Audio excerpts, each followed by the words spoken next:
What the Sam Hill's going on here?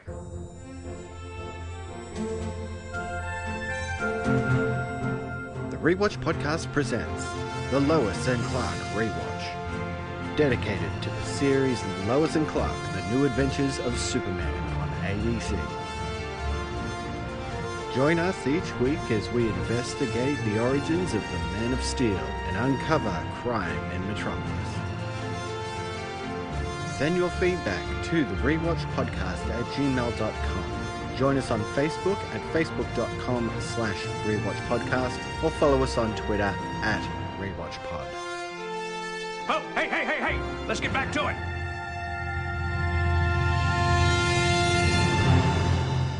And welcome back to the Rewatch Podcast and our Lois and Clark Rewatch. I'm Corey. And I'm serving you up a sultry selection of slow jams. Are you feeling down and out? Feeling like your guy has a million lame-ass excuses and just won't let you in? Is your woman chasing down a DEA agent in a bad Hawaiian shirt that feels like it was a mistake to write into your life story?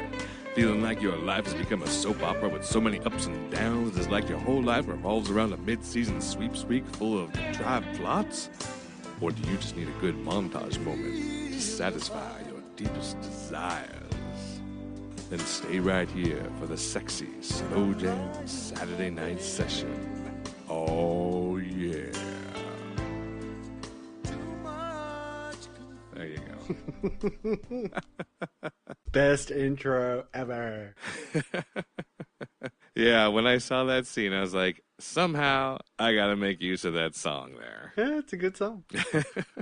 Well, thank you for joining us, everyone. We're here discussing 2 more episodes of Lois and Clark, and this week's headline reads, Whine and Answer. And we are discussing Whine, and the answer is. And this is the final 2 episodes of Season 2. We're halfway through. So let's begin with just a little follow-up. I forgot to mention this. I was going to mention this last week because I was going to mention it originally 2 weeks ago when we did the whole Tempest episode. The guy in the jewelry store, the owner of the jewelry store, the clerk there, did you recognize him at all? He does sort of look familiar, I guess. He was the guy that Lois went to way back when Jack was around who knows a guy who knows a guy. It was the same actor. Ah, right. Yeah. I mean, he wasn't playing the same part, obviously, because there was nothing about that in there. But, yeah, he was that guy. And I remember I read that on the wiki, like a week after we had done the Tempest episode. And I was like, oh, yeah, that's right. I got to put that into the follow-ups. And I just completely forgot about it. So better late than never. And then finally, when we're recording this, now you're going to listen to this a little bit late, of course, but a day after we record this is Justin Whalen's birthday. So there you go. Happy birthday. Belated when this actually comes out to the public, but yeah. Happy birthday for now. Exactly. All right, well, let's get into the discussion of these season finale episodes. The first episode today is Whine, written by Kathy McCormick and John McNamara, directed by Michael W. Watkins, and this originally aired on May 14th of 1995. I'm a musician! I'm an artist! I need both my hands. What would Jimi Hendrix have been with one hand? I'll tell you what, he'd have been nobody. He'd have been alive. You're alive, Calvin, and you're gonna be fine. You don't understand anything. You're a waitress, for God's sake. You serve slabs of dead cow to fat businessmen. You wouldn't know art if it jumped up and bit your kneecap. You know, people who love each other are supposed to be kind to each other. What are you? A greeting card on steroids? You fly around butting your nose in other people's business? Who asked you? Listen, I've never been sorry that I've saved anyone's life before, Mr. Dreg. I'd hate to start now. Why are you still here? What are you waiting for? Gratitude? You've ruined my life. It will heal. Please go. He won't calm down unless you go. Really, I'll be fine. And thank you.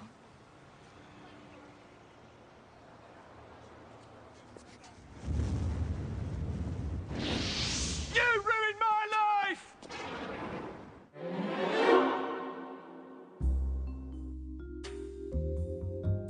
Lois and Clark are enjoying a fun day at the Daily Planet Carnival when an amplifier threatens to fall on a practicing guitarist. Clark quickly switches to Superman to save the musician and then rush him to the hospital when he complains of an injury, but he isn't quite quick enough as Lois has noticed once again that Clark has inexplicably disappeared, leaving her alone with a just-arrived Dan Scardino ready to swoop in. Meanwhile, Superman has been served a subpoena as the musician is now suing him, the news of which has resulted in people all over trying to claim an injury from a Superman rescue. With some help from Scardino, the Man of Steel finds an actual lawyer who believes in justice and not just winning, who will eventually take his case on. Lois meets with Clark and tries to communicate her feelings with him, but once again, Superman is in need and he has to leave right away, totally ticking her off. Elsewhere in the city, Lois discovers that Scardino is undercover as a corrupt FDA agent that is accepting a bribe from an intergang-owned company to push a new kind of mind-controlled drug through under the guise of aspirin. Having discovered that Scardino is playing him, the recently released Bill Church Jr. orders their death via a bomb placed at the courthouse during Superman's trial, where Scardino and Lois will be. As the trial goes on, Superman smells the material used in the bombs and saves those present from the explosion. After a speech from Lois, the musician's wife recants her testimony, resulting in the case being dismissed. After the trial, Lois realizes that Superman belongs to the world and would be selfish to try and keep him for herself. Clark decides he can't keep being two people and decides to leave Metropolis, but his mother gives him another option, to tell Lois the truth. Lois shows up and the two have a heart-to-heart when she realizes he is going to leave, telling Clark that she is not going to be seeing Dan anymore. The two decide that they need to stop being scared of being together, despite them being best friends and partners and possibly messing that up, and take the next step into a true, loving relationship. I can't find a lawyer out there I'd like to spend 5 minutes with, let alone entrust my entire career to. Please? You're being pathetic. I know. I'm sorry. No, don't say you're sorry. It's pathetic. I can't say no to pathetic. I never could. And you being pathetic is really pathetic.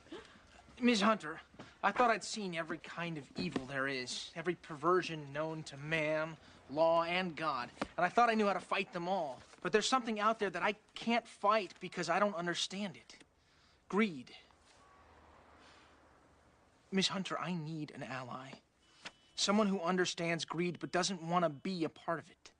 And if that's pathetic, well... Just once, I would like to have a client walk in here with a case I thought I could win. So you'll do it? Go to, wherever it is you go and rest up. We'll start tomorrow at 9. You bring the bagels.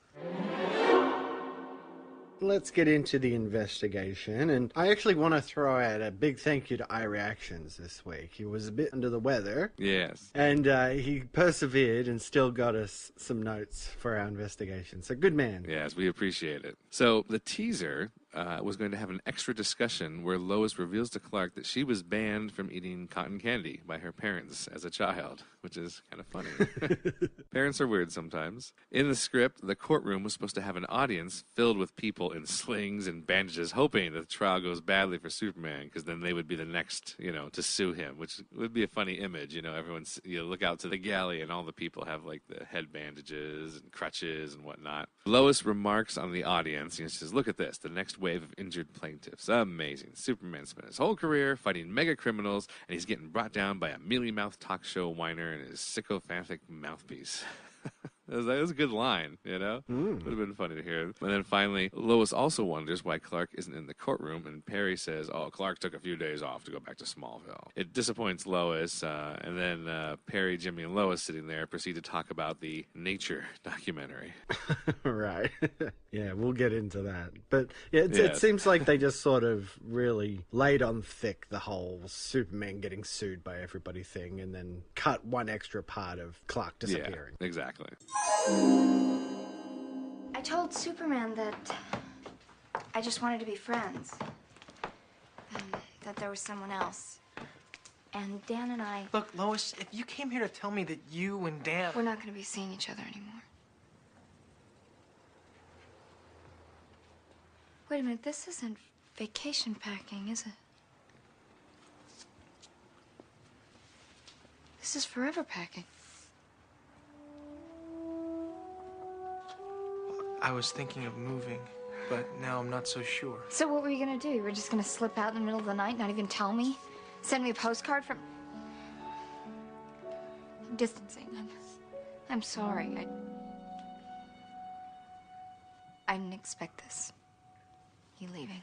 Lois, you and I haven't exactly been getting along lately. It's my fault, and I should tell you. Yeah, it's your fault. It's your fault, and it's my fault.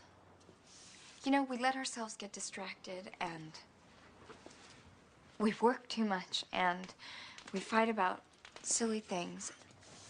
And all because we're trying to hide from each other, and I'm sick of it. The only reason to hide is because we're scared. Of what? Of the fact that we're partners. And best friends. And this.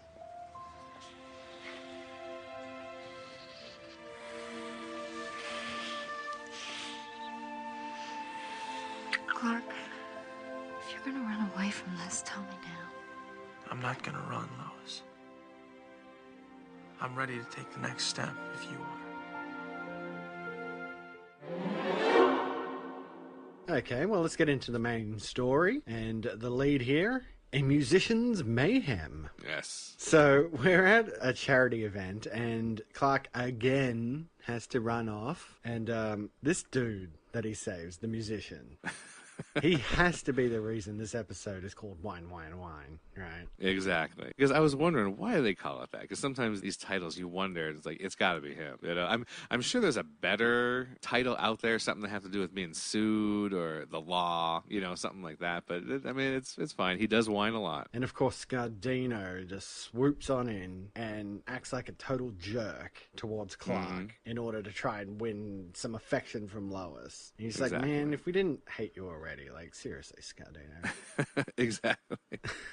No love for him. No love for him at all. Yeah, and Lois goes to see Dr. Friskin about being torn between three men. Superman, Clark, and Scardino. It was good to see her back. I like Friskin. Yeah, it was a good bit of continuity. She did recommend that Superman see her, so it makes sense that she would be seeing her. And I think she actually makes reference about seeing a psychiatrist. She goes, yeah, who would have thought, you know, after that whole thing with Luther's ex. Right. And she's just freaking out about the whole thing. I know, she screams at the end. It's kind of funny. Like, how do you really feel? Ah! Primal scream therapy. And this takes us to pretty much the plot of this one, is that this musician guy, his name's Calvin Dregg, and he has a broken arm after the incident of Superman having to save him from being crushed. This guy's just the worst. Like, he either have your broken arm, sorry about that, or be dead. Exactly. It's like, come on, man. For some reason, like, I kept thinking of, who's that British comedian with the long hair? Russell Brand. Yes, I kept thinking of him this whole episode. I don't know why. Maybe it's just the accent or whatever. I kept thinking of him as Calvin. He sees this ad for this sleazy lawyer guy named Barry Barker, who's just like, I will sue anybody. We will win. He's awful. He's so, like, I guess that's what they were going for. But his acting was just, when Calvin actually goes to his office and he's just like, Superman, I'll finally be famous. It's like so overacted. I'm like, oh my God, where's the cheese for this ham? Oh man, he's got the secretary as well, like when he's there, because he seems like preoccupied with the fact that he's suing Superman. He doesn't really care what the case is about. No. Well, he doesn't care about Calvin, really. And he says, you know, see my secretary on the way out. And then later, when he's trying to lure Superman to his office so he can serve him the papers, you find out that his secretary is also his mother. Yeah. He's like hanging her out of a window making her scream. Exactly. Jeez. It's pretty funny though. Good job, mother. Yeah, it was very funny. It was very funny when it's like and it's just a quick line, you know, about him being his mother. It's like I was like, oh my God. It was very good. It makes you wonder if the actor came up with that or if it was in the script. I mean, I'd like to think iReactions would have picked that up if it wasn't in the script, but it seems like something that, you know, could come up naturally while you're filming or something. He said, well, in this scene I called her my secretary. How about in this next scene I refer to as mother? And that'll be funny. I like it. And we got Bobby Big Mouth back. Did you notice, like, when he's talking on the phone, someone's robbing the restaurant right there in front of him? Oh, I didn't notice that. Yeah, it's so weird. Like, I was like, what is that about? You know, like, I expected Superman to show up or something. But yeah, he's on the phone, and they go to a wide shot, and a guy comes out of that little restaurant he's standing next to with a bag, like a paper bag full of something, and he has a gun aiming at the door, and then he just takes off running. How did I not notice that? It was so random. It was like, what the hell is this about? So yeah, that didn't play into any part of the episode at all. It was just maybe to show he was in a bad area, I guess. Maybe.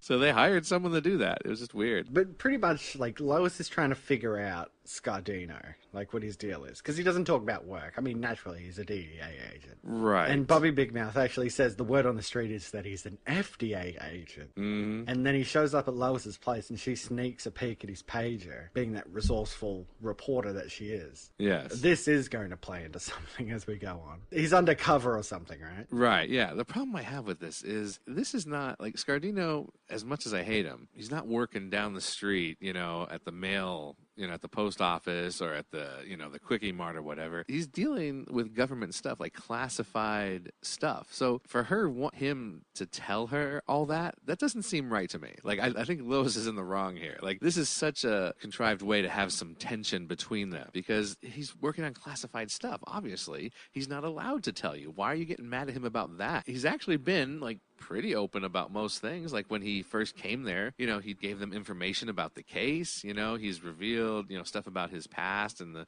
his partner and everything like this. He is very open. It's just that he can't talk about his actual classified government work. So, like, Lois, like, calm down. Exactly. I mean, there's a lot of jobs out there where people, by law, can't divulge the nature of their work. I mean, yeah police officers, government officials, doctors, lawyers.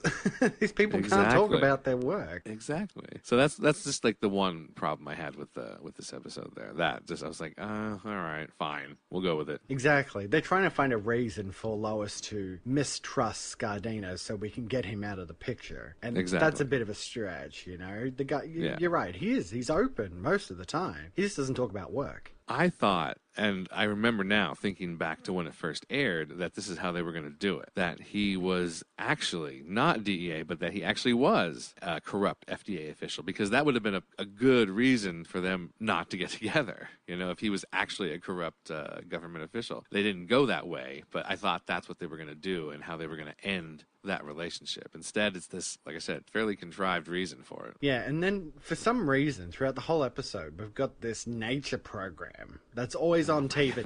People seem enamored with this show. I know. I really thought it was going to play in somehow. Like, there's a signal or something that's making people watch and putting them under mind control or something. But no, it's just there because, he's talking about bees fighting for the attention of the queen bee and dung beetles juxtaposed against politicians. It's supposed to solidify, what's going on with Lois Clark and Scardino, fighting for the attention of Lois, like they're the bees trying to get her attention, which I understand. I got why they were doing it and everything like that. It was just like, it was funny. It was very funny and amusing, but we didn't necessarily need it because we know what's going on. We get what's going on with the whole, love triangle that they have going on. But the host of that show, he did look familiar. That host, if you are familiar with Mr. Mom or Clue or, any other, those are the ones that I've actually rewatched recently. He is Martin Mull. Yeah, I don't know. I did mean to look him up. Maybe Clue? It's been a while since I've seen that movie. He's been in a lot of different stuff over the years. Like, I know I've seen him in so many different things. Yeah, he's like one of the big 80s actors that I remember. I have a feeling he might have been in, like, Seinfeld or something. I'm just looking back here. He was in Mrs. Doubtfire, Jingle All the Way.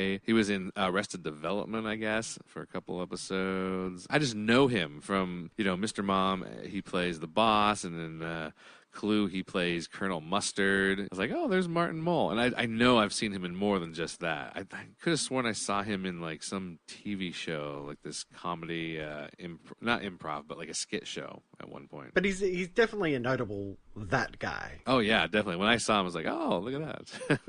So, of course, Superman's being sued. He wants to try and find an honest lawyer, and he has a really hard time at this. He eventually, he finds one, but she won't take his case, and then it comes back, after he sees all these other lawyers who are just typical skeezy lawyers. Yeah, we'll talk about those later. Yeah. He ends up just coming back around to her, so she does take the case. That actress who played her, she looks so familiar, and I looked her up, but she's like no one that I really know from anything. I think it said she was like in American Graffiti, so maybe I remember her from that, but she looked very similar to someone else, and I couldn't remember who I was was thinking of that she looked like, but she just looked like someone that I had seen before, and I thought there was like a superhero tie-in to her, but apparently there wasn't. It did seem like that would be a part earmarked for a cameo. So, yeah, like more and more people start like feigning injuries around Superman, which I thought was a really funny scene as he comes in and he stops like a car from crashing into another car, and then suddenly everybody on the street's just like, oh, my neck, oh, my leg.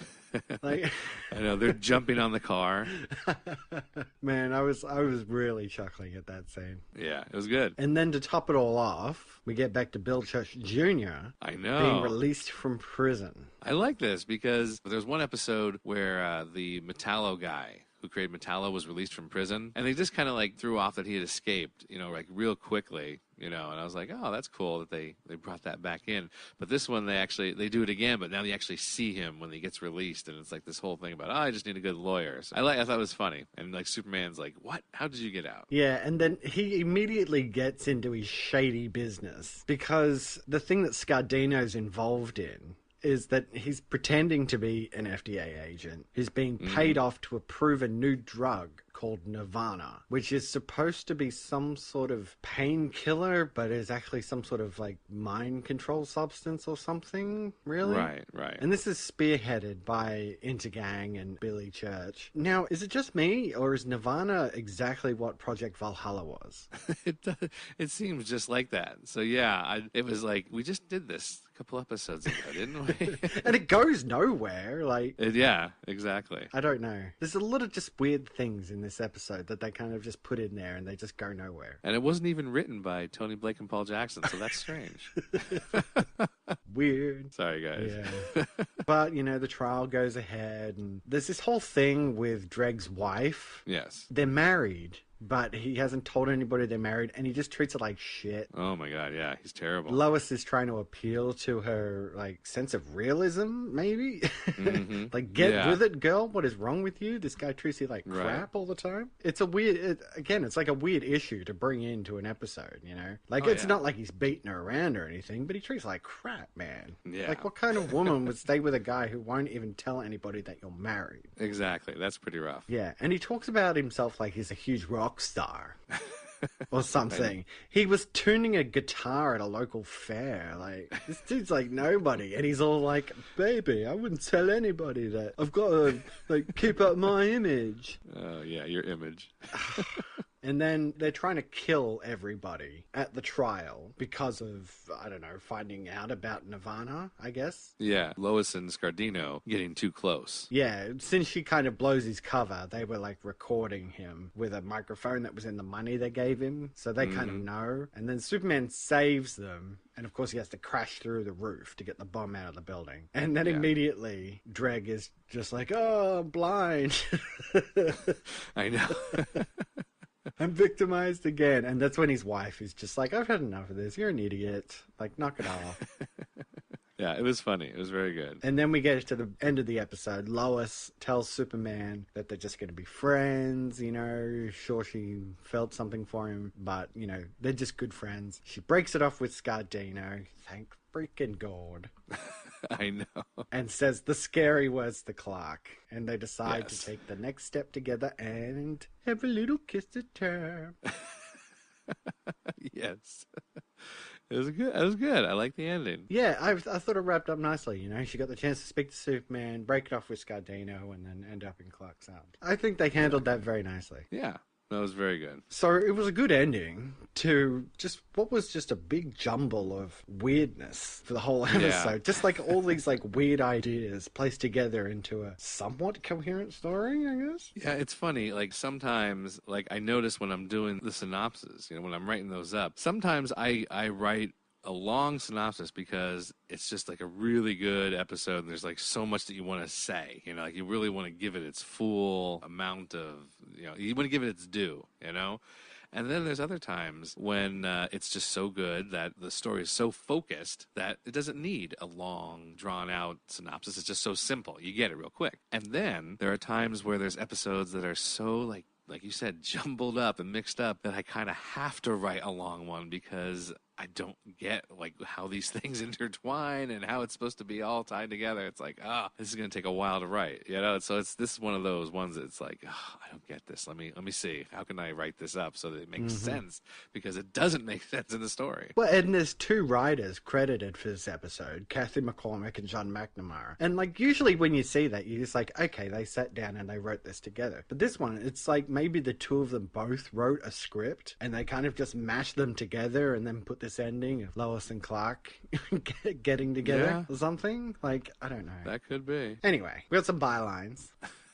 This was so good. I love this. And we gotta start off the montage of lawyers with not quite a lawyer, but the TV show that he was gonna be on, the like Jerry Springer type show. That's where this all started, where I was like, I texted you, I was like, there's so many guest stars in here. Because we had Martin Mull, but then that host of the TV show, it was hard to tell because it was only on that small little TV screen, but the host of that TV talk show that was talking to him, that was none other than TV's Batman, Adam West. Oh, really?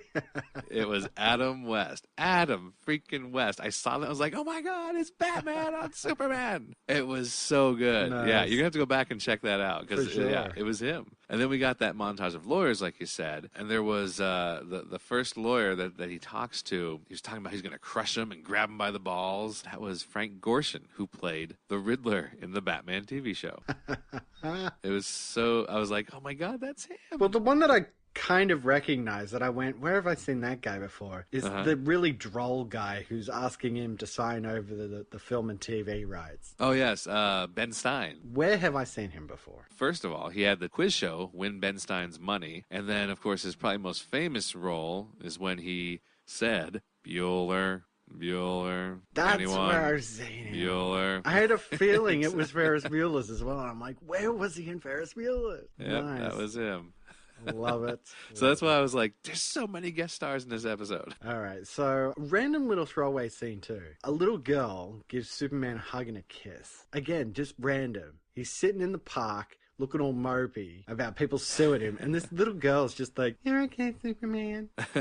Gives him a little hug and a kiss. I'm like, okay. Yeah, I mean, I get what they were going for. Remind him of why he does what he does. A little down-to-earth type thing. I just thought it was weird that he was sitting in the park in the first place. He does look weird when he's got the cape on and stuff, and he's just sitting there. I mean, I guess where do you go as Superman if you want to mope, you know? And I guess they needed they needed a reason for Lois to come in and talk to him. Yeah, like walk up to him and go, hey, like, what are you doing? Exactly. And that's just, it's not going to happen at a crime scene or something like that. So I know why they had to have him in the park. It just seemed like a little weird that he was like in the park.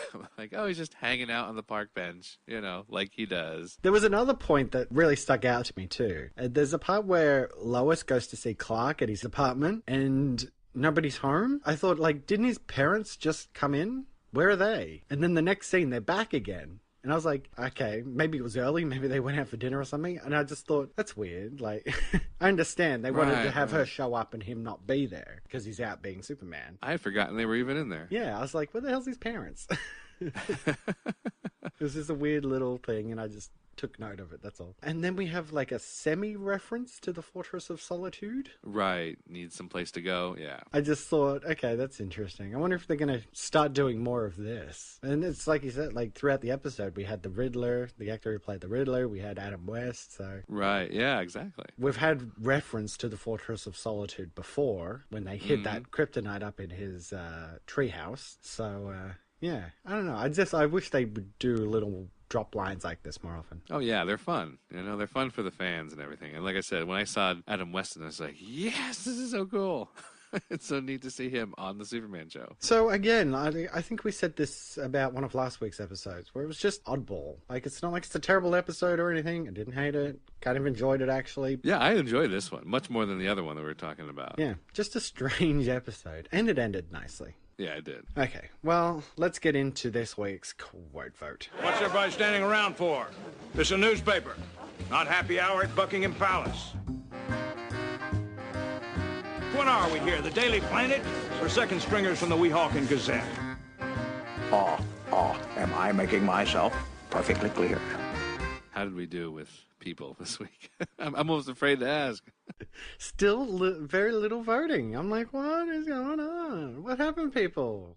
We were doing so well. So on. many people would come over and vote. And I'm getting sad. Don't make Cory sad. Come on, vote. We have a winner, so let's get into it. All right. Cue the music.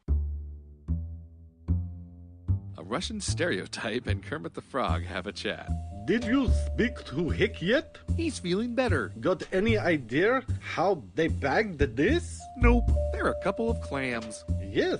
You ever get impression that we'll never know everything that's going on with those two? Russian stereotype. Instead of always standing around watching that Hick and Christopher Walken wondering what they're doing, what if we got lives of our own that are a little more interesting? Now, son, you just hit bullseye.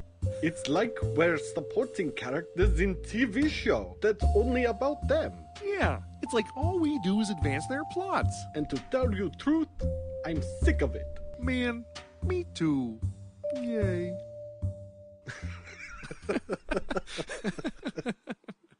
And it's a different and scene. He's a little down. A little down about Kermit just came to a life realization there. That's all he's good for. Poor Kermit. Poor Kermit. Yes, this is why we need more people voting. Yeah. It's one thing that I'm upset, but now Kermit's upset too, people. I know. Come How on. can you let Kermit be upset? He's so sad. Well, moving on. Let's get into the second episode discussion today, and the season finale of Season 2. The episode is titled, And the Answer Is, written by Tony Blake and Paul Jackson, and directed by Alan J. Levy, and this originally aired on May 21st of 1995. There's something I've wanted to tell you for a long time. And before our relationship goes any further, I think it's important that you know. What are you doing? I was... Lois, I've got something I want to tell you. It's not good news, is it? Well, I don't know. Maybe. No, it's not. I can tell by your face. Lois, maybe you'd better, sit down. Oh, yeah, this is good news. You know how you're always complaining that I seem to run off every time we start talking about something important? I recall mentioning it once or twice. Well, there's a reason for that. It has nothing to do with my having a fear of intimacy or being afraid of falling in love or anything like that. I think I should just tell you this as simply and as honestly as I can. Lois, I'm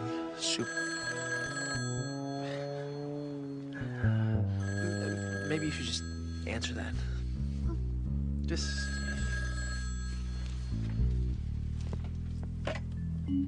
Hello? Yeah, it's for you. Who knows I'm here?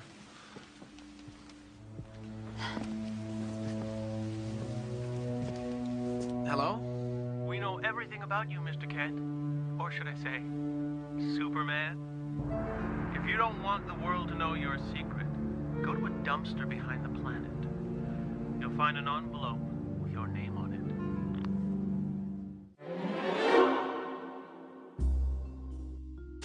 Clark, ready to tell Lois the truth about his secret identity, receives a phone call from someone telling him that he discovered his secret from the diary of a man named Tempest, and if he doesn't want the world to find out too, he has to steal diamonds from a local jewelry store. Later, on advice from his parents, he decides that he can't do that and will just tell the world his secret so the man can't hold power over him. Unfortunately, the man reveals that he had now kidnapped Martha and Jonathan, and thus, Clark must commit the burglary. Lois follows Clark and demands to know why Clark is committing a crime, to which he tells her about his kidnapped parents, leading Lois to take charge and find out who the man is, eventually revealed to be Jason Mazik, working with Lex Luthor's old aide-de-camp, Nigel St. John. When Clark and Lois get too close to Mazik, he orders Clark to kill Lois or else his parents will be killed instead. Lois comes up with a plan to have Superman freeze her, placing her in a cryogenic state so she appears dead so Clark can get his parents. However, Mazik pulls a double cross and uses Nigel's kryptonite to weaken the Man of Steel and imprisons him with his parents and the Deadly Stone. Nigel stays true to his form and double-crosses Mazik, attempting to get the diary, but having read about how Nigel portrayed Lex, Mazik has been prepared with poison, which Nigel unknowingly drinks and dies. His success is short-lived, however, as Clark has escaped his confinement with his parents' help, revived Lois, and then burns the diary and takes Mazik to jail. Clark and Lois have a tender moment to finally relax, and Clark prepares to once again reveal his secret identity to Lois. All the events have made him realize that he doesn't want to live without Lois in his life, and then he proposes to her, and the answer is to be continued.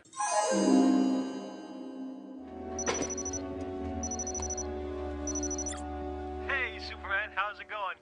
Hey, we didn't make too much of a mess, did we? Don't bother looking for me. I'm nowhere nearby, but my eyes are everywhere. What do you want? You remember that little job I mentioned? Well, gosh, I forgot to tell you where to take the stuff.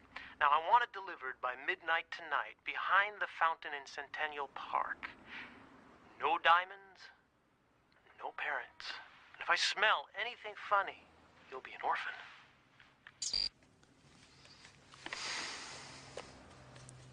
Smell anything funny?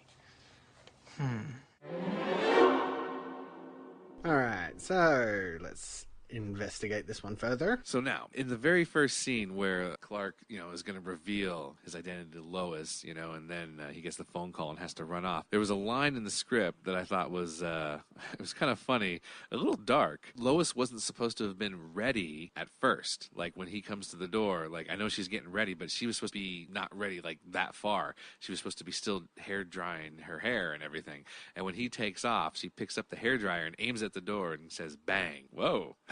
Jeez. I know you're feeling bad, but that's a bit dark there. Yeah, this is a Tony Blake and Paul Jackson script. And so then now he goes, when Clark goes for the dumpster, where Mazik tells him to go to, it was supposed to be a garbage truck actually picking up the dumpster already, and it's all in the back of the garbage truck. And so the truck is driving off, and he has to quick change into Superman, and he flies into the garbage truck, and he starts searching for the envelope, and the guy driving the truck looks back in his window and just sees trash flying out of the back of his truck. It's like, what the heck's going on? So he stops it, he stops the truck, and Superman finds his envelope, and he says something like, don't worry, I'll take care of it. And he cleans up all the trash, and he goes, oh, don't worry, I separated the recyclables. It was like, it was cool. It was cool. Recycle. Didn't we have an episode about recyclables? Yes. Or we had a throwaway teaser. Yeah, like an opening recyclables. segment about it. Yeah. So it's all good. It's all part of it. And then I can't remember, but in the actual episode, didn't the envelope say Clark Kent on it? Oh, maybe. I can't remember now. Damn. I thought it said Clark Kent, and I meant to go back and double check to see if it did, because in the script, it was supposed to say Superman on it. So I'm not sure. I can't remember if it said Clark Kent. I thought it did. They changed that, obviously, if they did. So that memory box that Martha gives to Jonathan, she was going to actually go into detail about some of their memories. Nothing major, but, she says, oh, I painted one of these pebbles with our wedding, another one when we found Clark, one for our Florida vacation back in '79. So she went into a little more detail, which was kind of neat, but, ultimately, I guess, cut for time, didn't really need it in there. Yeah. And then when Jonathan says, well, I never know what to get you, when he gives her the gift certificate, she had a line they cut out. This is like, I know, I don't need anything, It's like, you messed up, Jonathan, And we're going to get into that a little bit, because there's something I got to say about that. Anyway, Right. So in the script, Jonathan had extra lines, telling Clark, nothing lasts forever. Maybe the time has come to make a change. Life might be easier if you just, if everyone knows who you really are. So basically what they said already, but just a little bit extra dialogue in there. Most likely cut for time, I imagine. When Clark tells Jace he's going to reveal his identity to the public, he also adds in there, you want to see who can call a press conference fastest, referring to his speed or whatever. Now, I thought this was interesting. So this whole thing, when he comes into his apartment and he notices, obviously, that it's been ransacked and there's been a struggle, he's looking for fingerprints, but he decides to look on the floor for footprints, and all he sees are, like, the fibers of the rug, on the floor. Like, he can't really make out, exactly, footprints or anything like that. But then he finds a hair.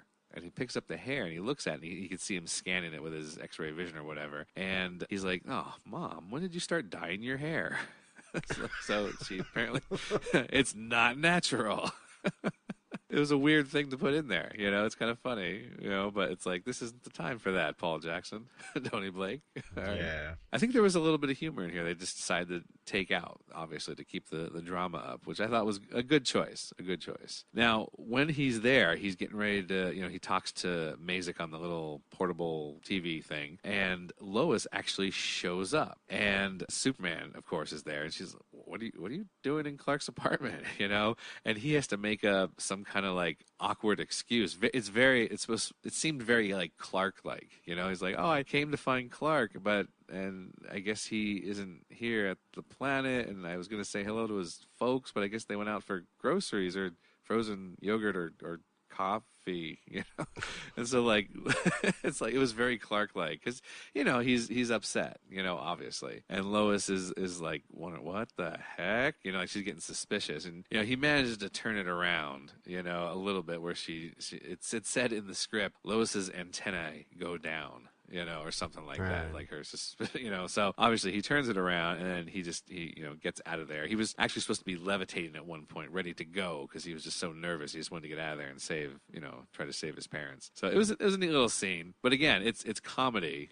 I guess we didn't really need at this point. This was kind of neat. There was an extra scene when he is smelling for the scent of the flower. He pulled the hat off the hair, the toupee of the guy, but he was also supposed to pull off like sniff newspapers away from people and a hat off of some lady's head, that type of thing. But the script describes this whole scene like in much more detail, and it was supposed to be longer. So you were supposed to actually like zoom in, like how they do with his powers. You were supposed to zoom in onto the microscopic particles in the air.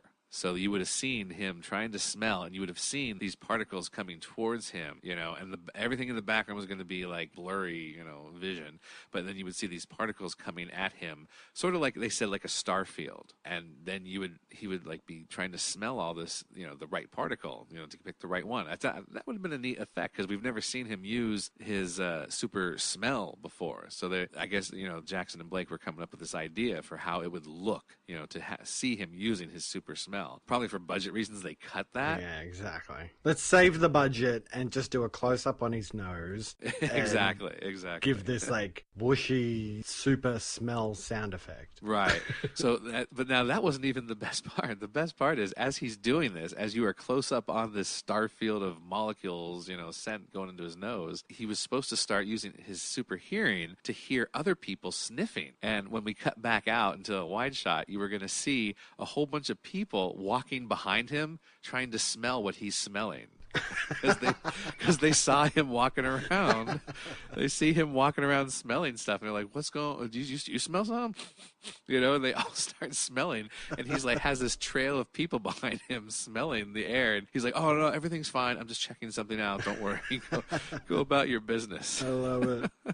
Again, it's good, but it's like comedy, and I don't fault them for this because it is good. It would have been great in another episode maybe, but because you want to keep the tension up for this, it's a season finale and they don't need to have the comedy here, I don't think. So I'm glad they cut it, but I would have liked to have seen that somewhere. Now, there's a couple different scenes with Perry and Jimmy, and nothing real substantial. They just sort of like were little extra lines here and there to kind of either start a scene or end a scene. So Lois and Clark would be doing their thing, and obviously there's something going on between them. Jimmy and Perry have no idea what's going on, but they would have like little lines, like saying, oh, all hands on deck, because they see Clark coming in and Lois is mad, obviously, stuff like that. So there was a couple different scenes like that. Nothing major, like I said, just, trying to get a good opener or closer for the episode. When Mazik has the kryptonite over Superman, Superman's obviously, down on the ground. He has a line that, again, comedy. He's like, Superman, do the words "nya, nya, nya, nya, nya, nya" have any meaning to you?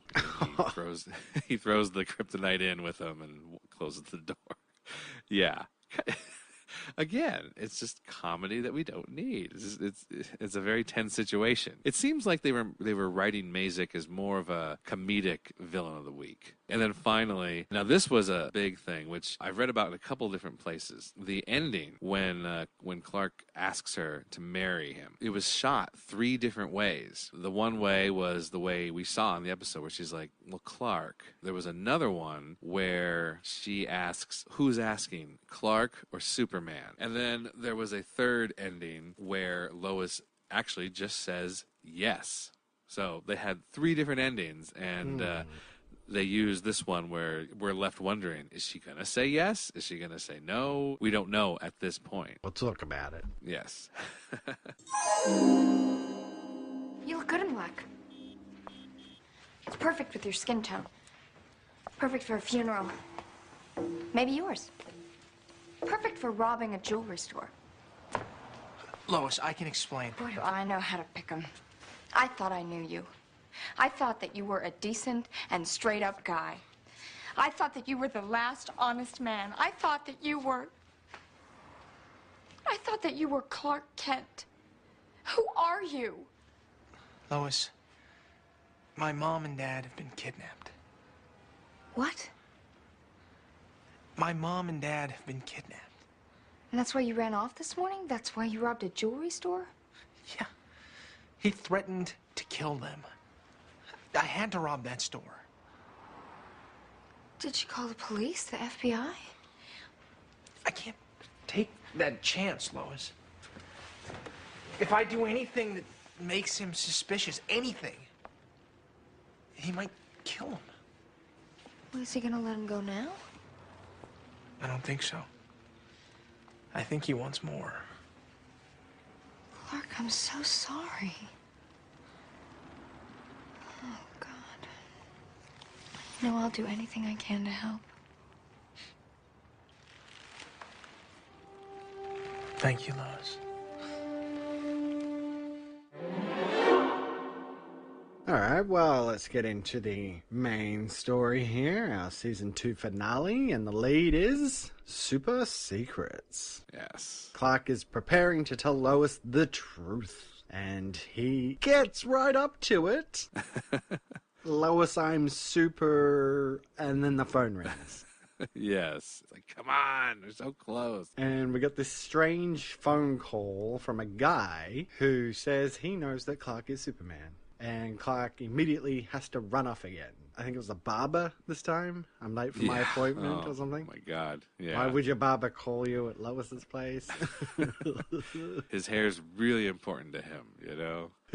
He's like the Uncle Jesse of Lois and Clark, you know? Don't touch the hair. And this mysterious stranger claims that he has a diary written by Tempest. So good. I was excited to read that, or to hear that. I was like, that's perfect. Now, okay, does he, struggle to remember the events that happened with H.G. Wells? Or does he just know? No, I think he's struggling to remember what happened, because remember we had that whole discussion about how when they did the whole thing, they come back and their memories were just gone because 2 beings can't exist in the same place at once. So for whatever reason, his memory has been wiped of that, that event. I know that was a fan, theory, but still, I like that theory. So yeah, I think that they just... That's what happened. They just don't remember anything. But when he starts hearing about it, maybe there's like a sense of deja vu. Like it's just suddenly coming back to him. Yeah, it's like, sounds familiar, but I don't know. They don't really explain that.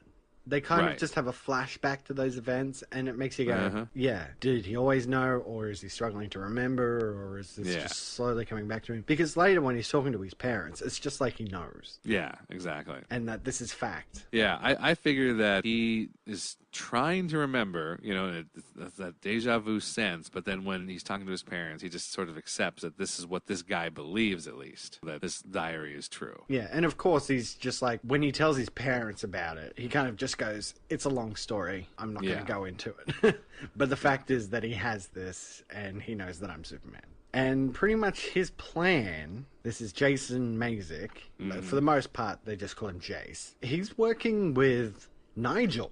We've got to tie Nigel back into it somehow, because he ran off with the kryptonite. I was glad to see him, though. I was like, oh, he's back. I forgot that he was going to be back, actually. Mazik wants Superman to rob his father's jewelry store because I guess, like, he doesn't own anything? His father's dead, right? Right, his father's dead. His older brother, everything was left to his older brother, so he doesn't have anything. Right, okay, got it. But I mean, he must have some, like, he has a nice office and everything, and he must have something. He must have a job in the company or something. I don't know. Yeah, and he does say that, like, his father's story, as far as the public is aware, is that his father came up from nothing and built a company and invested wisely. It turns out that his father actually just got his hands on Tempest's diary. Exactly. That had all this information about what he should be investing in as the years went on. Which is very Back to the Future-ish, if you think about it. Yeah, the sports almanac, right? Yep, exactly. So there's another little tie back to that. When Mazik showed up, to me, he looked like someone that I had seen before. He's played by Maurice Godin, and I was like, yeah, he looks so familiar. I thought that he was the guy from Adventures in Babysitting, the boyfriend that the daughter eventually marries. But it wasn't him. I just thought he kind of looked like him a little bit, and I looked up Maurice Godin, and like he's not been in anything that I've been like, oh yeah, he stars in that. It just, for some reason, I thought he was that guy, but he wasn't. At the end of the day, he turns out to be the typical bad guy with a bad plan. Yes. Like, it's a terrible plan. It is pretty bad. And even though he's calling up Clark on this little mini TV receiver thing, and even though he's in shadow and stuff, you only see his silhouette, like, he's still talking to him. You know, he doesn't try to hide his voice or anything like that. I'm just like, well, dude, seriously? Like, you don't even have to be on the screen. Right. You could just be calling him up with a voice modulator or something like that. Like, really try to hide yourself. Like, sitting there in the shadows like a silhouette is, like, not the best way to disguise who you are. So later when Superman even, like, finds out who he is, and then Clark and Lois get to see him, he doesn't seem surprised, or he doesn't even seem to care that Clark knows who he is. So, yeah, I don't know. It's just, it's just a terrible plan all around. And of course, he's the typical bad guy who just thinks, oh, I've got some kryptonite, so Superman will be eating out of the palm of my hand. Which never works for anybody. Nope. We've had people shoot him with kryptonite bullets. We've had people poison him with kryptonite. That didn't work. So, yeah. Terrible plan. Terrible bad guy. But it was nice to see Nigel back. Oh, yes. I'm sad about the ending, but I hope that we'll see him again. You never know. If they can bring Lex back from the dead. Exactly. You never know. So this whole plan's going ahead. Mazik really needs to make sure that Clark's going to do it. Rob the jewelry store for him. Kidnaps his parents. I'm surprised that Clark actually goes and robs the jewelry store. Yeah, I was too. I was like, come on, there's got to be another way to do this. He even gets found out. Like, a random cop shows up there. Well, that's the cop from the Chi of Steel episode that didn't really care about Perry's life savings being gone. Is the same actor, but he's much more serious this time. He was, yeah. He doesn't care about fat-free muffins anymore. No. It was a good scene, though. Yeah, I don't know, it's a random scene, though, because he shows up, he's got a picture of Clark, and he's just like, so Clark, why'd you rob the jewelry store? And they're just like, kind of looks like him. I don't think it is, though. And he goes, yeah, you're probably right. Well, Lois gave him a solid alibi. You know, she was like, oh, yeah, he was with me. That's true. Yeah. It's all good. Still, continuing to be the worst cop ever. Yes. Definitely. You got a doppelganger out there, Kent. All right, see you later. And Clark was like, you know us. Like, well, does he? He's only been there like an episode or two, so he doesn't really know you that well. Clark gets back to his apartment, finds that it's been tossed around, of course. They kidnapped his parents. And we get into super smell. Okay. What is that? I don't know. Like, he gets there and he's looking for fingerprints and stuff like that. I think he finds like he's been bugged or something. Like, he picks up a lamp or something, sees like a receiver or something like that. And he can't find anything. So he resorts to super smell and gets the scent of something. And he's following it through the streets, and he runs into this random florist, who I think is a cameo or something. He talks about this guy being a football player. He could have been a football player for something, I don't know. And he's just talking about these orchids that smell like cherry vanilla, and that he sells them to Zurich Airlines. Again, he's a florist in a major city. Doesn't seem like it's a major brand or something, but he's got a big contract with Zurich Airlines to sell them orchids. And this leads him back to Nigel's and John. The guy who plays him, I thought, oh, that's got to be one of Dean Cain's like old sports buddies or whatever, you know, like from back in the day when he played sports, but it's not. It's just, he's just another actor. But the line that he has about blowing out his knee, that's a reference to Dean Cain, because he blew out his knee before he even started, you know, his football career. So that was a little throwback to that. But yeah, I thought they would have gotten one of his old buddies, like they had Bo Diddley in that one, or Bo Jackson, Bo Diddley, the musician. No, they had Bo Jackson in that one episode playing ball with him and everything, and they had that golfer, you know, in the first season. I thought they would have had one of his sports buddies play that part, but he's just another actor. Maybe that's what they're trying to say, is that after Dean Cain's football career ended, he had a choice between becoming a florist or playing Superman. There you go. Here's your choices. You went with the acting. Yes. So, of course, Mazik double-crosses Clark. He robs the jewelry store, and then Mazik's like, well, maybe you can do some more stuff for me.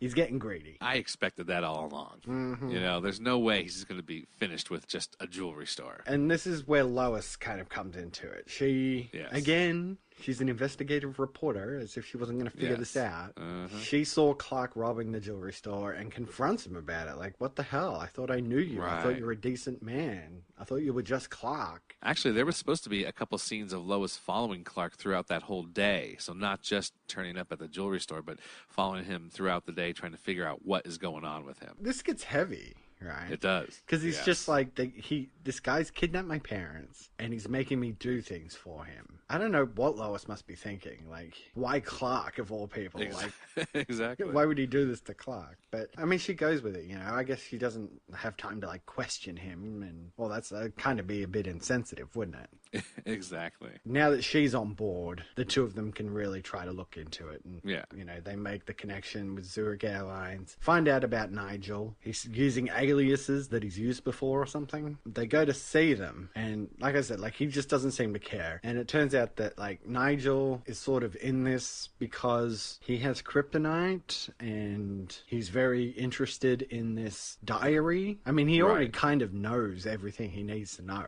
Clark Kent is Superman. So, yeah. I don't know why he keeps hanging around. Just to kill Superman, I guess. I think originally what he said in the beginning was he was going to get half of whatever they got. So he's looking for money, I guess, you know, to sort of set himself up. So that's what he was really going for. And then when he found out about the diary, he's like, oh, I could use this diary. You know, and that's like his next goal, to get the diary. And then, like, he knows that Lois is just a pain in the butt. So it's him who says, look, I think maybe the next thing we should have Clark do is just kill Lois for us. And even though it's very, very dangerous, she does ask Superman to freeze her with his freeze breath. So she will appear dead. Which I thought maybe they could have tied back in that resurrection drug or something, but... Oh, yeah. They just wanted to make it a bit more dangerous, really. You know, make Superman and Clark think that she is dead. Like, maybe she won't survive this. We get a part where Lois has to know now, right? Right. Yep. Superman's ready to freeze her, touches her on her face. The same way Clark did. Just like Clark does. She's figured it out, right? She has to have figured it out. We don't get a definitive conclusion to this, but she has to know now, right? They gave her a line that was like, you know, like, the way you just touched me. I'm like, we didn't need that line there, because she's a good enough actress. You could see it in her face that she's like, what the heck? Something just happened there. The fact that she sort of touched his hand, her eyes widened, we get it. Exactly. Yeah, she's, like I'm saying, like, trusting Terry Hatcher. You know, she's doing a good job. Like, she really did a good job in that scene. We didn't need her to actually say, the way you just touched me, it's just like when Clark touched me earlier. Oh, my gosh, I'm thinking that you might be the same person. We don't need that. That's too much. You don't need to spell it out for us, you know? That's actually a big difference between superhero shows back then and superhero shows now. You know, back then they spelt it out for you. They hammered you on the head with it. Nowadays they plant these little things in there that you don't even realize until you're like, oh my God, 4 episodes ago, that's exactly why he did this, you know? So it's a big difference in the way they write. But of course, Superman delivers her there. They think she's dead. They unleash the kryptonite, throw him in the room with his parents. You know, I think this is an all right scene. We'll get into, like, the parent side of it in the bylines. But, you know, the fact that pretty much all they have to do is, like, pick up the kryptonite and throw it out. You know, he's got just enough strength to freeze a vent and they can throw it out. In the script, Superman was the one who tells Martha and Jonathan to get him closer to the vent, and then he comes up with the idea to freeze the vent and tells him to throw it out. It's different, like in the aired version, actually. Martha has the idea. So just trying to give her a little bit more to do, I guess. Well, plus they've been in that room a lot longer. They kind of, right. They were trying to get out the vent earlier, so. Exactly. They knew, like, what was around them. Whereas he was thrown in there pretty much crippled from kryptonite. Right. Anyway, Nigel attempts another double cross. Of course. As he does. That's what he does now. That's what he does. But Mazik beats him to the punch. I thought it was good, yeah. Poisons the guy. It is a little upsetting, though, right? Yeah. Just it's Nigel. Like, he's been a pretty cool bad guy. I know. I want him back. He's not just the sidekick, Like, he'd make a good lead villain. Yeah, and it was a little forced as well. Where he talks about, toasting with a drink. And as soon as he gave it to Nigel, Nigel drank it. And then he just put the cap back on and put it in his pocket. I'm like, that was poisoned. He didn't drink it. Exactly. You always got to pay attention in life, kids. If someone gives you something to drink and they don't drink it too, you're poisoned. You're going to die. Yeah, yep. That's the way it is. Yep. And then I guess Superman sets his laser vision to stun or something. Yes. Like a softer mode.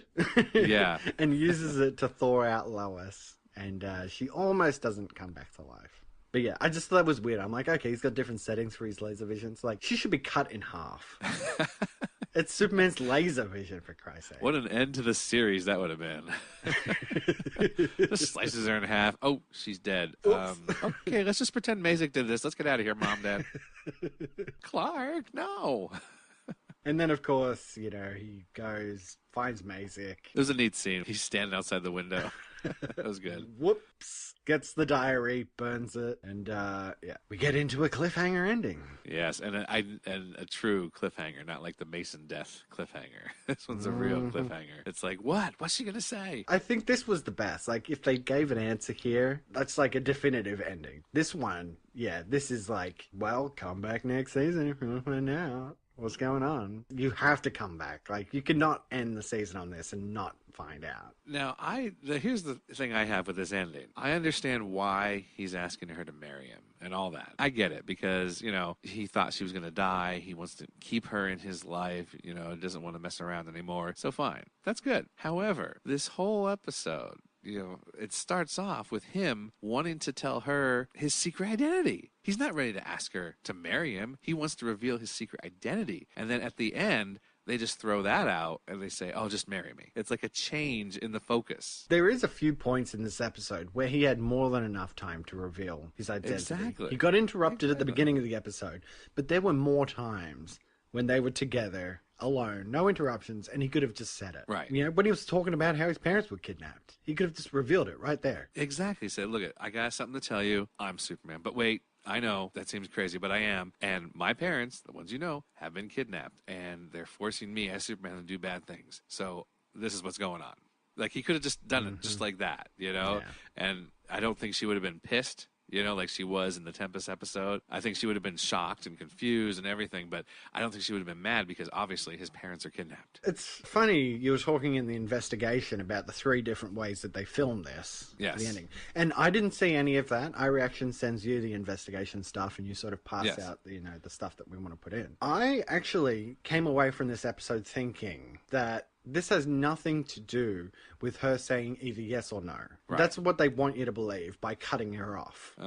Exactly. I think this has everything to do with her revealing that she knows Clark is Superman. And yes. I can't remember what season 3 starts like. I don't know what her answer to this is. This is just my theory. The fact that she knew about, the touch on the face and everything, she had that, and I'm like, she has to know. Yep. I think that is exactly what her answer is going to be. And, you did say that was one of the endings that they filmed. I think that's how we're going to see season 3 start. Yes. All right. Well, let's get into some bylines for this. Okay. Perry and Jimmy. They talk a fair bit in this episode, just in the background. They cut to Perry and Jimmy talking. Now, to start off, Perry throws out his theory that Lois and Clark eloped. I was like, where did you get that from? Where does that come from? You're such a good newspaper reporter, Perry. That was out of left field. It was a random thing to throw out there. And then later, they discuss how it feels This was good. that they are supporting characters in the Lois and Clark show. That was so good. That was so good. I'm thinking, now I don't know how they got away with it, but I'm thinking that is like a comment on how they actually feel about their characters, because they're not being developed like they were in the season 1 episodes. So that's what I'm thinking. That it was like an underhanded way to say, hey, we want some more time. Exactly. Jimmy's just like, you know what? Maybe we could just get our own lives that are more interesting instead of sitting around. Yeah, acting like we're supporting characters in a TV show that's all about Lois and Clark. It's just, I thought it was really funny. It was a good gag. It didn't feel misplaced at all either. It was just kind of a good wrap-up for those two characters for the season. Exactly, yeah. And then finally, Jonathan is an old romantic after all. Is he? You don't think so? Tell me here, when you saw this episode, did you think, at the end of the episode when he reveals about the book and everything, did you think that was his whole plan all along? I think so. Maybe I'm more negative, okay? But when I first saw this episode, I was like, oh, he just got her a gift certificate, and that's it. And at the end, when he says, oh, well, I used your gift certificate, by the way. You used my... What? Like, she's shocked. And he's like, oh, yeah, I got it for this book, which does this, and this means we're going to be learning Italian by the time we come back from Rome. I was like, oh, come on. He got her the gift certificate because he thought that... well, I don't know what to get her, so I'll just get her this. People do that. Sometimes they give cash because they don't know what to give for a gift. And then he saw, oh, she's kind of mad. She gave me this very meaningful gift, and I got her a gift certificate. So I was thinking at the end, he just sort of like, all right, wait, what can I do? Oh, I can do this. I can get, buy this book that's in Italian and then get tickets to Rome for a vacation. Oh, this will be a much better gift. That's what I was thinking when the episode aired. Well, to each his own. Here's the thing, though. That's what I thought. Most people think like you did. In the original script, I found that there was a cut part with Jonathan saying that Martha's upset that, she got the certificate while they're being held captive. And he goes, you didn't really look at the certificate, did you? And there's a scene in there where she looks at it. On the back, Jonathan has written something about taking this to the counter to pick up a book. And she says something like, well, this better be a very good book then. So, but see, the way, when I saw it, I was like, like, since they didn't have that in there, I was like, oh, he just made that up at the end. That's all. Sorry, Jonathan. Whichever way you want to rate it. Exactly. All in all, this was a pretty good season finale. It was, yeah. And it's got me hooked to come back for season 3 with that cliff. Oh, for sure.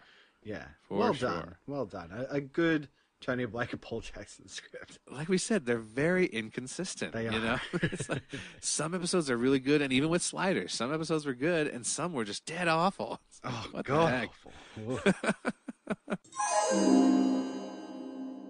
I kept pushing you away, even when I promised I'd stop. If you died without ever knowing why, I'd never be able to forgive myself. Because I love you.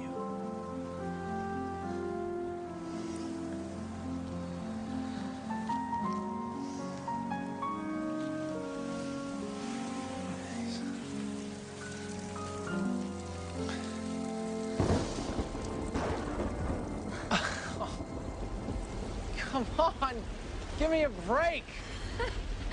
You want to go back? If the earth opened up at my feet, I wouldn't move until I'd said this.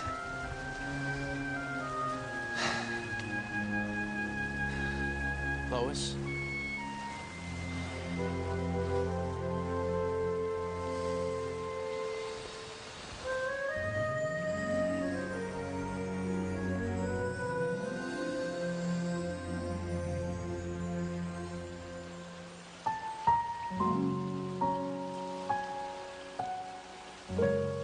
Will you marry me? Clark.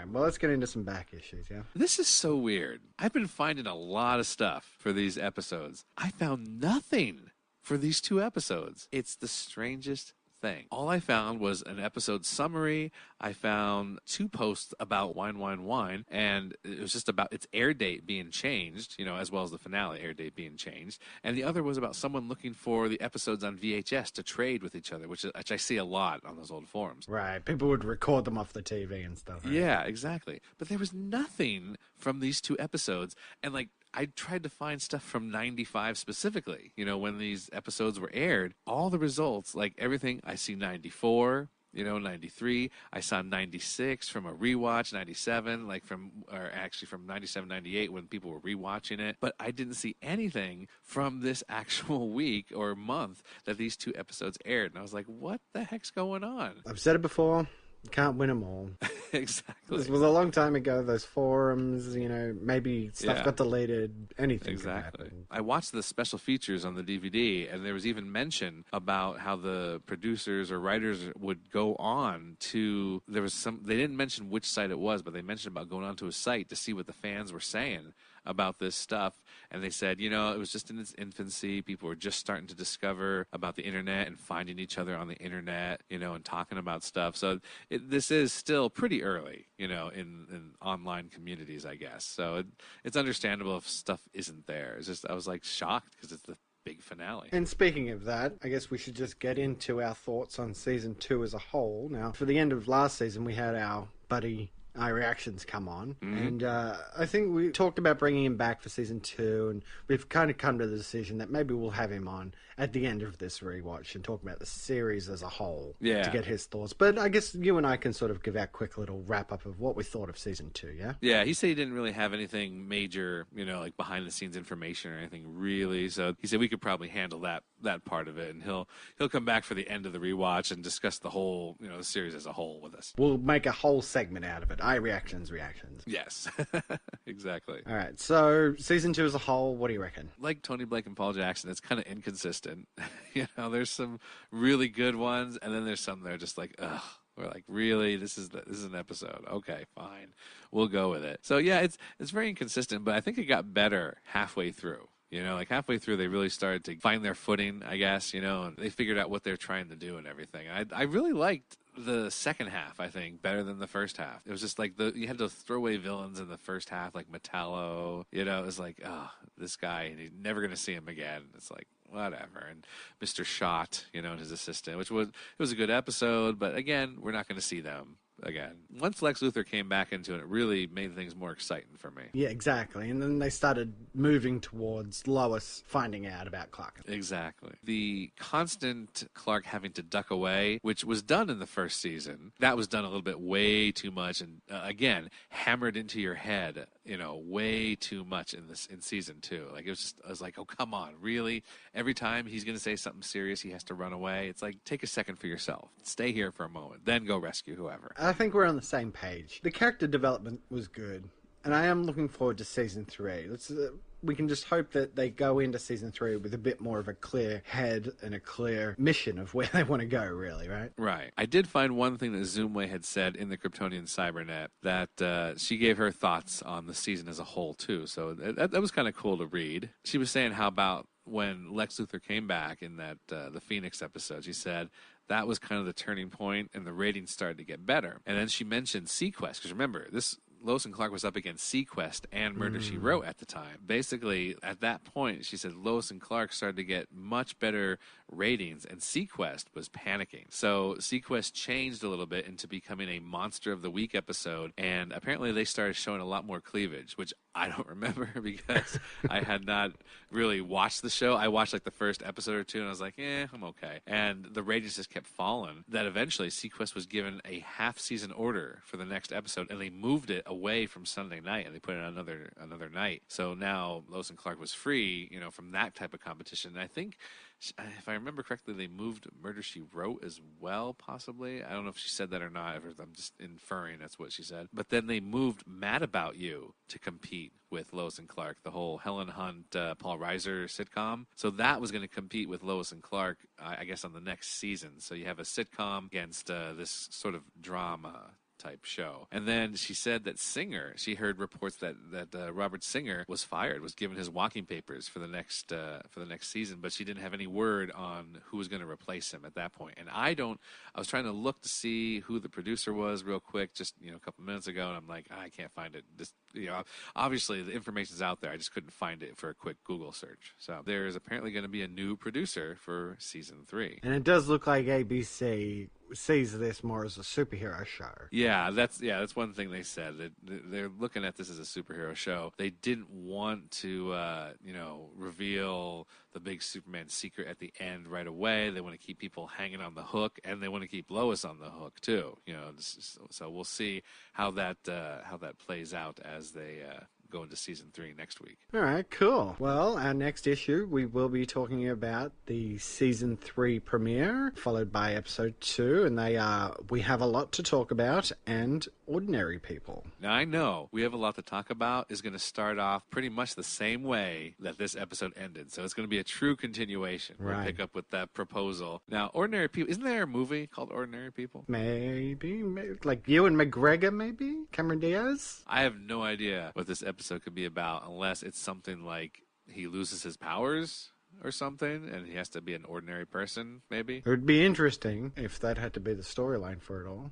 Well, we'll figure it all out next week, because that's it for this issue of the Rewatch Podcast. Keep up with listener interaction by liking our Facebook page at facebook.com/Rewatch Podcast or facebook.com/Lois and Clark Rewatch. And don't forget to follow the show on Twitter at Rewatch Pod. And remember, you can also visit our webpage at rewatchpodcast.podomatic.com, which has links to some of our favorite sites there, such as zoomway.net, folc.wiki.com, and the supermanhomepage.com. And of course, we've also got the links to our archive of film rewatch episodes. Yes, and we will be getting around to switching our hosting service soon, so head over to the Podomatic site while you can, but probably won't be up that much longer after we actually change servers. That'll still be a little while off. But remember, you can always write us an email or record a voice message, send it over to therewatchpodcast@gmail.com. And also, if you've enjoyed the show, we very much appreciate iTunes rate and reviews. Helps out the show. And you can also help support the Rewatch Podcast by heading over to patreon.com/rewatchpodcast and making a monthly contribution as little as $1. We thank our Patreon supporters. We have a couple, not a lot,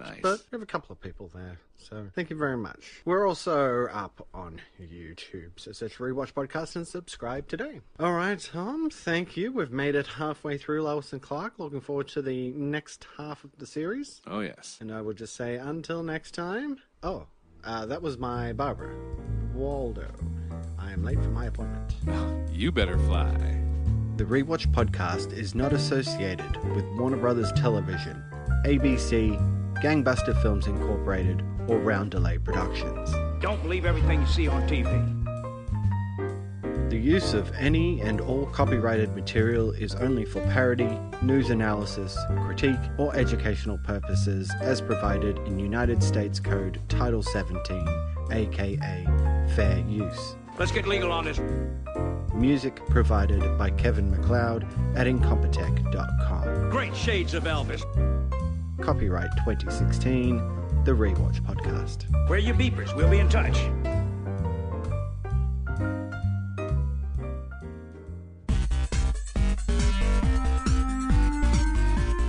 Hi, Rewatch Podcast listeners. I'm Corey. I'm Tom. And I'm Nathan. First off, let me say that we have all had a blast doing the Rewatch Podcast. Every week, we put out another episode for free for you. And although we enjoy these discussions with each other, we truly do this for you guys out there in podcast land. That's right, Corey. But we are here today to tell you about Patreon. Every week, there are costs involved in podcasting about film and television, including hosting and bandwidth charges, our own personal internet usage, and film or show rentals and purchases. So, we're asking you to become a Patreon supporter.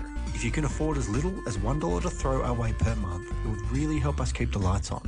And if you want to send $100 our way every month, we wouldn't turn that down either. But it's your choice, and we appreciate the support you bring. As always, we strive to bring you the best quality shows we can create, and we hope that you enjoy them. So head on over to patreon.com/rewatchpodcast to become one of our patrons and show your support for the Rewatch Podcast. And if we get enough patrons, we may even be able to produce exclusive content just for the supporters in the form of simply getting episodes before the main feed release, or even bonus film discussion episodes as a thank you for your support.